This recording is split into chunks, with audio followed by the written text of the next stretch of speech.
भारत दुनिया का एकमात्र देश है जहां महिलाओं की पूजा होती है और महिला नाम के साथ देवी शब्द जुड़ा हुआ है। भारत में नारी शक्ति स्वरूपा है, भारतीय संस्कृति की संवाहक है, जीवन मूल्यों की रक्षक है, साथ ही त्याग, दया, क्षमा, प्रेम, वीरता और बलिदान का प्रतीक और गृहलक्ष्मी है। लेकिन कालांतर में इन धारणाओं में परिवर्तन होने लगा और समाज में स्त्री की स्थिति कमजोर होती गई। वो अशिक्षा, लैंगिक भेदभाव, कुप्रथाओं और पुरुषवादी सोच के कारण घर की दहलीज तक सीमित होकर रह गई और आज भी यही चला आ रहा है। लेकिन आधी आबादी की ताकत का ही नतीजा है कि आज हर क्षेत्र में महिलाएं अपना डंका बजा रही हैं और इतिहास की नई इबारत लिख रही हैं। तो आज ऐसी ही एक साहसी और निडर महिला की कहानी हम गणतंत्र दिवस के मौके पर आपको सुनाएंगे। इससे पहले एपिसोड में हमने आपको अलका खुराना शर्मा की कहानी बताई थी। आज हम कहानी बताएंगे खुशबू तंवर की। इस महिला जाबान की कहानी भी अलका की तरह ही हैरत अंगेज है, जिसने आधी आबादी और सेना के इतिहास में अपना नाम स्वर्ण अक्षरों में लिख दिया।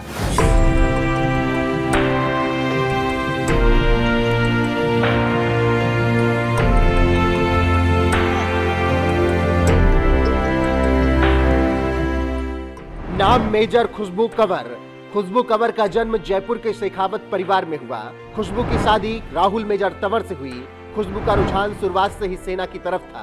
कंवर जयपुर की बेटी और इंदिवाली की बहू है। राजपथ पर सलामी के लिए कड़ा प्रशिक्षण लिया। गणतंत्र दिवस के मौके पर राजपथ पर महिला टुकड़ी का नेतृत्व करने वाली पहली महिला अधिकारी बनी। स्वतंत्र भारत के इतिहास में यह पहली बार हुआ। असम राइफल्स की महिला सैनिकों की टुकड़ी का उन्होंने नेतृत्व किया। असम राइफल्स की महिला सैनिकों के दस्ते ने भी कभी भी राजपथ पर परेड में भाग नहीं लिया था।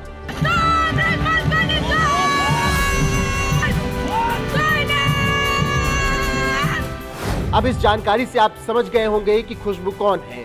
अब हम बताते हैं कि कैसे खुशबू ने इतिहास रचा और उन्होंने क्या कुछ किया।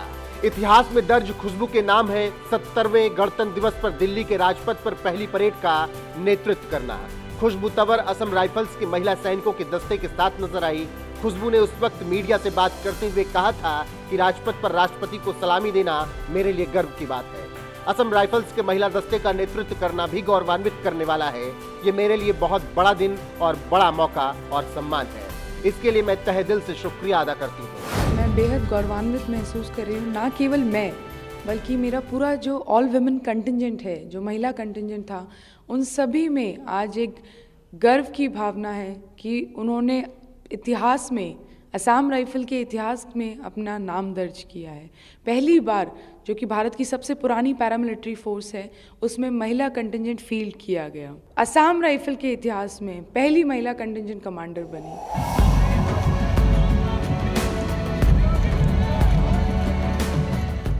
तो इससे आप समझ सकते हैं कि कैसे भारत की महिलाएं अपनी किस्मत और आने वाली पीढ़ी के लिए नई इबारत लिख रही हैं। नई सोच, नए जमाने और नए युग में आज महिलाएं पुरुषों के साथ मिलकर चल रही हैं और अपनी मौजूदगी हर जगह दर्ज करा रही। उसी की बदौलत अब एक बार फिर भारतीय संस्कृति में महिलाएं अत्यंत गौरवशाली भूमिका की ओर लौट चुकी हैं। परिपाटी, रूढ़िवादी कुप्रथाओं की बेड़ियों की जकड़न टूट रही है। 21वीं सदी में जितनी बड़ी संख्या में महिलाएं शिक्षक, इंजीनियर, डॉक्टर, वैज्ञानिक आदि बनकर उच्च पदों पर पहुंची हैं और रोजगार के अलग अलग क्षेत्रों में सक्रिय हुई हैं, अब उससे भी कहीं आगे जाकर आईटी, प्रशासन, शिक्षा और विज्ञान जैसे अनेक क्षेत्रों में अपनी भागीदारी बढ़ाकर वो अपनी पहचान बना रही हैं। इसी क्रम में महिलाएं अब स्वाभिमान के साथ स्वावलंबन की भी ओर बढ़ रही हैं। आधी आबादी ने हमेशा अपने सधे हुए कदमों को सही दिशा की ओर ही आगे बढ़ाया। अपनी हर जीत को इतिहास के पन्नों पर दर्ज करने योग्य उन्होंने ऐसा कारनामा किया जिस पर सभी ने उनकी सराहना की। पूर्व सेना प्रमुख नरवणे जब वर्तमान में सेना प्रमुख थे तो कहा था कि सेना में खास पदों पर महिलाओं के प्रवेश से उनका सशक्तिकरण होगा। जहां मैं आज खड़ा हूं, 40 साल बाद वहां कोई महिला हो सकती है। ये बदलाव की ही बयार है कि अब राष्ट्रीय रक्षा अकादमी ने भी अपना दरवाजा महिला कैडेटों के लिए खोल दिया है। अब सेना में समानता और पेशेवर भावना के साथ उनका स्वागत भी किया जा रहा है। उनके प्रवेश को सैन्य बलों में लैंगिक समानता की दिशा में पहल की तरह देखना सुखद अनुभूति कराता है। लेकिन ये सब आसान नहीं था। ये सब हुआ है खुशबू कंवर और अलका शर्मा खुराना जैसी शेरनियों की बदौलत। तो ये दूसरा एपिसोड आपको कैसा लगा, कमेंट करके अपनी राय हमें जरूर बताएं।